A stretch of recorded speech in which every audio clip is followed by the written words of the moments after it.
গত কয়েক মাস ধরে লেবাননের সশস্ত্র গোষ্ঠী হিজবুল্লাহ গাজায় ফিলিস্তিনিদের যুদ্ধ ও গণহত্যার প্রতিশোধ হিসেবে ইসরায়েলের সামরিক অবস্থানগুলোকে লক্ষ্যবস্তু করেছে।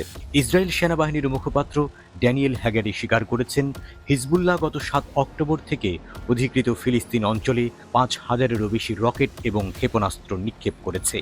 তুর্কি মিডিয়া আনাদোলু এজেন্সি হ্যাগারির উদ্ধৃতি দিয়ে বলেছে, আমরা ইসরায়েলিদের উত্তর ফিরিয়ে দেওয়ার চেষ্টা করব এবং এটি আলোচনার অযোগ্য। তিনি যোগ করেছেন, হিজবুল্লাহ ইসরায়েলের বিরুদ্ধে তাদের হামলা জোরদার করেছে। হিজবুল্লাহর ক্রমবর্ধমান হামলার ফলে ব্যাপক উত্তেজনা বৃদ্ধি পেতে পারে এবং লেবানন অঞ্চলের জন্য বিধ্বংসী পরিণতি হতে পারে।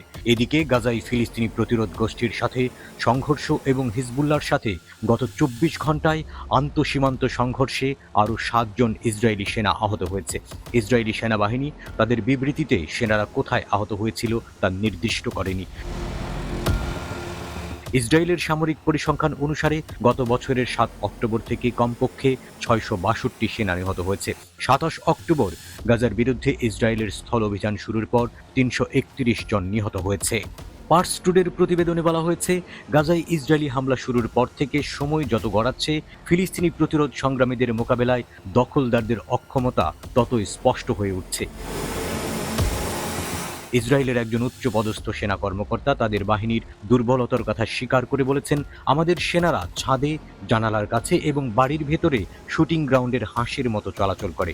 আমরা গাজায় যারা যুদ্ধ করছি তারা উপযুক্ত সমর্থন ও সহযোগিতা পাচ্ছি না এবং আমরা যতটুকু জানতে পারছি তা হলো ইসরায়েল গাজায় যুদ্ধ চালিয়ে যাওয়ার অবস্থায় নেই। একই সময়ে দখলদার ইসরায়েলের টিভি চ্যানেল 12 এক প্রতিবেদনে ফিলিস্তিনের ইসলামী প্রতিরোধ আন্দোলন হামাসের অবস্থার উন্নতি হয়েছে বলে স্বীকার করেছে। ৭ অক্টোবর ফিলিস্তিনি গোষ্ঠী হামাসের হামলার পর থেকে অবিলম্বে যুদ্ধবিরতির দাবি জানিয়ে আসছে জাতিসংঘ।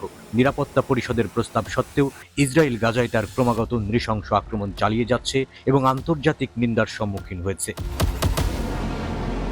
ইসরায়েলি যুদ্ধের ৮ মাসেরও বেশি সময় ধরে গাজার বিস্তীর্ণ অঞ্চল খাদ্য, বিশুদ্ধ পানি এবং ওষুধের অবরোধের সম্মুখীন। ইসরায়েল আন্তর্জাতিক বিচার আদালতে গণহত্যার অভিযোগে অভিযুক্ত, যা তার সর্বশেষ রায়ে তেল আবিবকে অবিলম্বে দক্ষিণ শহর রাফাতে কার্যক্রম বন্ধ করার নির্দেশ দিয়েছে।